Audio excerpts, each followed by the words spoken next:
Hey, you're listening to episode number 81 of Financial Confidence at WYTV7.org.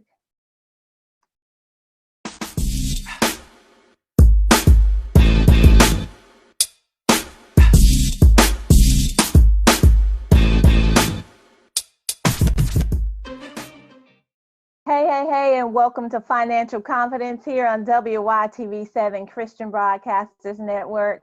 We hope you're having a good week so far, and thank you so much for joining us. We are here every week where we're helping you to make your money, keep your money, and grow your money. So if you haven't followed us, go ahead and subscribe, like, and share this podcast. Go over to bit.ly, B as in boy, it.ly/podcast FC. You'll be able to share and know every time that Financial Confidence is live. Welcome to Financial Confidence, where we talk to everyday people about finances to help you make your money, keep your money, and grow your money, because your journey starts right now. It's indeed an honor and a privilege to share with you each week.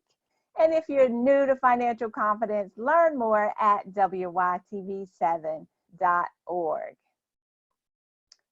Well, yes, guys, our guiding principle for this show is Matthew 6:33. But seek ye first the kingdom of God and his righteousness, and all these things shall be added unto you. Yes, guys, we also ask that you pray over your finances so you can do the things that you are called to do to build generational wealth and leave an inheritance for the children. If you will, bow with me.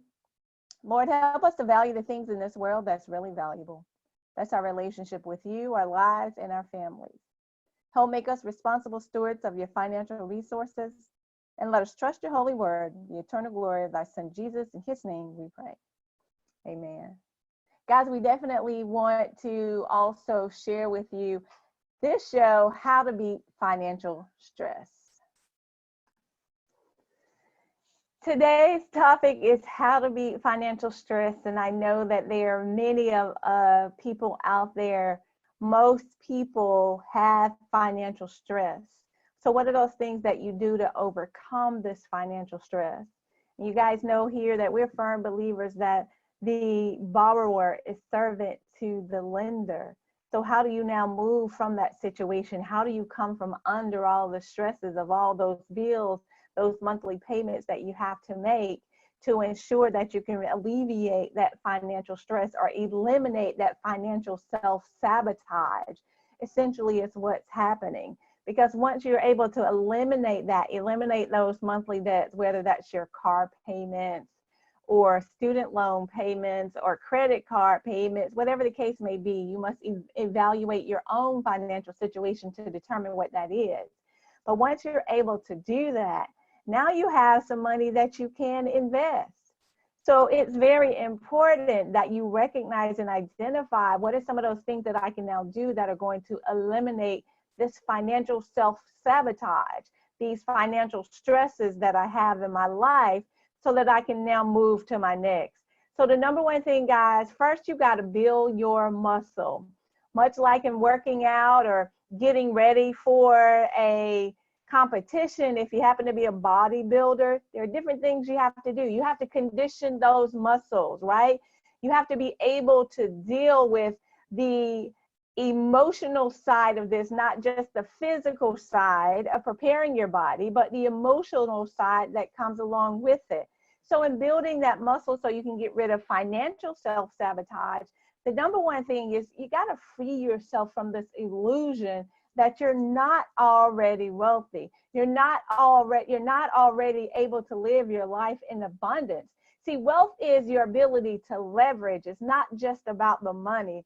We live in one of the richest countries, the richest nations on this planet. And there's so many things that are currently available to us that many others cannot say that these things are available to us. You can go and enhance your mind by simply going to your public libraries for free. You have access to computers there. You have access to the iPads. You have access to a variety of tools and resources that are free to you because you live in this country. So just wanted you to start thinking, because as a man thinketh, so is he, because like attracts like. So if you feel that you're living in lack, guess what? You're going to attract more lack to you. And that's the bottom line, the basis of self-sabotage. So the key here is to understand that you're already wealthy. You're wealthy because God created you in his image. And we have to take these things into account and build that muscle, build that mental muscle, as well as the emotional muscle, so that we can build our financial muscles to do those things that we know that we can do. So essentially, guys, getting out of debt is going to be huge, a huge part of eliminating financial self-sabotage. And yeah, it's easier said than done, because most people won't do a budget every single month and follow that budget. And I'm going to put myself in that category, because it's not every single month that I do a budget. Yes, I do a budget, and I have a budget that I follow, and then I start getting into this comfort zone, if you will, because I recognize, okay, I know I make this amount of money. I know I have these bills every month, but although every time I turn, there's a little something, a little leak, if you will, that can show up. And if I get caught off my game, right? If I get caught off my game, then here goes a little extra money out the window in that moment. So it's very important, guys, for us to eliminate whatever it happens to be for you. On my side, as far as financial self-sabotage, it's easy for me to get in it. And parents, mothers, you can relate. Fathers, you can relate. You have your children with you, and that child sees something that they want, you know. And sometimes we may say, oh, well, it's not, you know, it's not that big of a deal. It's not that big of a thing. But if that thing was not recorded in your budget, then that's how those little tiny leaks seep in. And that's how we can start to build in that financial self-sabotage. So I'm not just talking to you, I'm talking to myself as well. What are those things that we can now do in the way that are going to be most powerful for us, right? When we talk about building wealth, when we're talking about eliminating those financial stress, or eliminating or getting rid of this financial self-sabotage, because the most powerful wealth building tool that you have is your income. And if we have this income, we know a set amount of income that's coming in on a weekly, bi-weekly, or a monthly basis, right? And what we have to do now is recognize what amount of money we have available to us to continue to build wealth.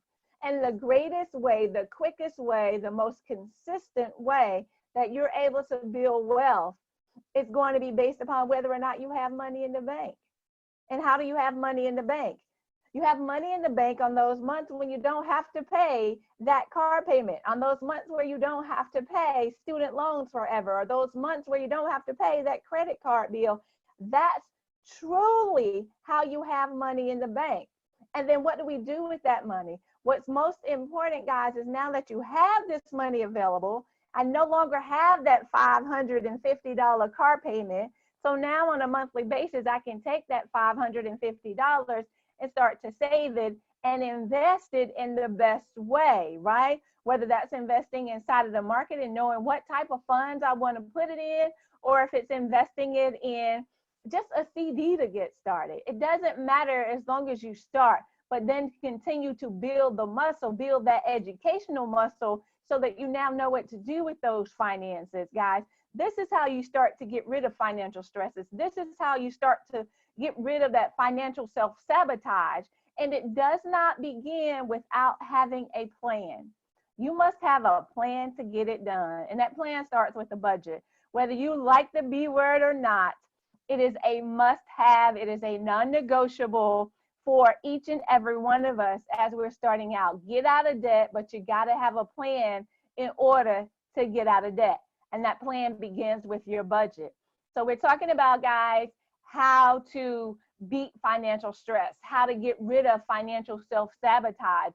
And we're doing this by building our muscles. We're conditioning our mind and our emotions to be able to deal with all that we have. We currently have so much abundance available to us. We have so many things that are available to us, and we need to free ourselves of this illusion that we're not already wealthy, because we are. It's not just about the amount of money that you have. But remember, guys, like attracts like as you build upon this journey. The next thing, guys, that I would highly recommend to help eliminate the financial stress. Oftentimes we're living way above our means.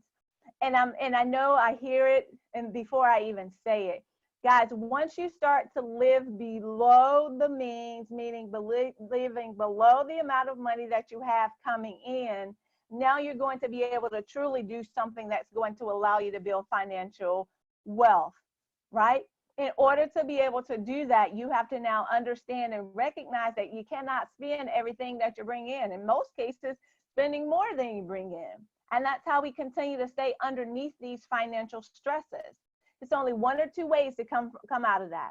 You either need to live below your means, or you need to figure out a way to make more money, right? Develop a high income skill that's now going to allow you to bring more money in. It doesn't matter which path works best for you. What matters is that you take action on that path. Either you're going to live below your means, or you're going to bring in more money so that you can continue to live in the same fashion that you're currently living in. See, where financial self-sabotage comes in is that people don't make those decisions because that borrower still is continuing to be that servant or being a slave to the lender. It's as simple as that. So which role do you want to play? Do you want to be on the side where you're the borrower, continuing to be the slave, right? Or do you want to be on the other side of the coin where you can potentially be the lender? But it all starts with the plan. So where's your budget? That's the number one question I'm asking you today. Where's your budget? Do you have that budget written down on paper? Is that budget followed if you do have it written down on paper? And are you consistently following that budget? Because there has to be some consistency. We can say this, and many of us, we are quick to do things. We'll do it for a little bit. It's not working as well as we want it to work as quickly, so we put it down, right? We pick something else up. We work on it for a little bit. It's not working in 90 days. We put it down. See, what I understand and what I know is that these things take time, and you have to be consistent and continually doing this over and over and over like clockwork. Get to the point where you can invest over and over and over. And if you do the math and you find a vehicle that you can now invest in, research shows, the numbers tell you, essentially, if you can find $100 a month, say your age of 25, if you're 25 and you're listening to this broadcast, you can find $100 a month. By the time you retire at 65, you'll have over $1 million if you invest, right, in a vehicle that's going to provide 8 to 12% return over that time. That's just $100 a month. And it is rare that you will find someone who says that they just hit the mother lode, you know, they invested in this great thing and it turned things around for them immensely in a short period of time. For most people, that is not the case. It's going to have to be slow, steady, consistent investing that you're now doing. Now, as you increase that muscle, as you increase your education around finances, as you continue to consistently stay on that budget, then you'll start to see things start to pick up. Yeah, they don't pick up as quickly as you would hope they would. You won't become a millionaire overnight. However, there's some things that you can do because there are other things that you would like to have, other situations and circumstances you would like to support. How can you now help and support those situations when you're underwater yourself? So figuring out how to relieve that financial stress, how to get rid of this financial self-sabotage is extremely important. So continuing to build your muscle, continuing to get out of debt, continuing to either live on less than you make or to make more income. And when you make more income, guess what? You're living on less than you make. There's no reason for you to be stuck. There's no reason for you to be stuck. The only reason that you're stuck or stagnant is if you choose not to move.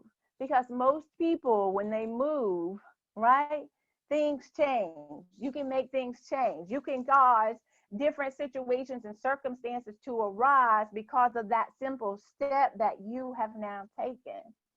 So it's very important, guys, get rid of the financial stress. And I know the overwhelm that you may feel when it comes to this. I've been there We go through different situations in our lives that put us under these pressures. But what's most important is that we have a plan, because understanding, if you have no respect for your money, guess what? You'll never have any money. So by putting your plan in place and no longer being the slave to the lender, you can now change the financial stress, eliminate the financial stress, remove those financial self-sabotaging blocks, right, that show up in your life, so that you can now have that and breathe that sigh of relief, right, when it comes to you and your finances. You now, because you're no longer in this debt, you now have money that you save. But what I can guarantee you this is 100% of people who don't save essentially don't have any money, right? There's no other way to say it. It's not rocket science. 100% of the people who don't save, 100% of those people don't have any money. So which side of the boat do you want to be in? And the problem is not with investing. The problem is that you don't invest.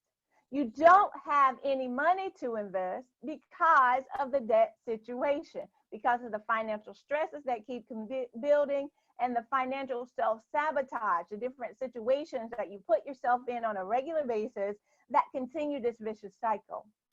Because like attracts like. But what would it feel like to be able to have that extra $500 from that car payment? Because that's the average car payment today, $503. Imagine if you had that extra $503 every month that you're now saving, that you're now investing, that you're now doing something different. You can now just randomly out the blue be generous to someone else who may be in need. Talk about a true feeling of abundance. Talking about truly being wealthy, because wealth is leverage.